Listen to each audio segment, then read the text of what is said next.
Стравични сцени, спасување на деца, битка со огнот. Пожарот во Пулс ни сведочењата на двајца пожарникари од Кочани. Едниот бил на смена и заедно со колегата биле првиот тим што пристигнал пред Пулс во 2:40 часот. Првата слика биле тела, пред диското и на скалите. Втората, заглавени и спреплетени млади луѓе на влезната врата, за чие излекување побарал помош од полицијата и други луѓе. Некои беа избезумени, во шок и грч моравме да ги носиме до паркингот. Ни рекоа дека има заглавени деца и во билетарницата. Кога отидов таму, имаше над 10 лица кои лежеа на земја и не даваа знаци на живот. Почнавме да ги извлекуваме. Командирот на противпожарната единица од Кочани сведочеше за распламтениот оган, за јагленосаните тела, но и за потешкотиите во гаснење на пожарот. Пред тоалетот имало сандаче хидрант. Внатре имало црево, но не и вентил, поради што не можеле да го користат. За екстремно високата температура внатре посочи дека имал изгорени ципликови под опремата и покрај тоа што не бил во допир со огнот. Имаше многу деца кои бараа помош. Внатре влегов со опрема и боца кислород. Таму веќе имаше колеги кои почнале да извлекуваат лица. Некои од колегите истовремено извлекуваа, а другите со вода го потиснувавме огнот. Јас со млаз од вода влегов внатре и правев лепеза од вода за да се намали температурата, да не пепло со огнот сите, додека другите извлекуваа лица.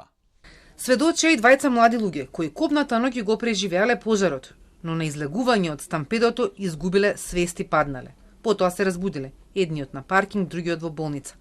Потврдија дека во диското имало реновирање по кое плафонот бил спуштен, а тераси немало. Петтиот сведок нестаса, на барање на одбраната на Гроздан Милковски поради здравствени причини, на што реагираа родителите во судницата.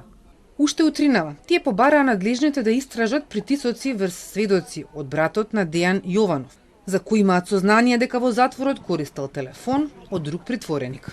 Имаме сознание дека лицето Ј, кој се наоѓа на одржување мерка притвор во затворот во Скопје, му дава на користење телефон на лицето Тодор Јованов, брат на монструмот, кој преку вибер комуникација врши притисок врз сведоците на обвинителството. Се случи геноцид на млада генерација поради алчност, корумпираност и несовесно работење.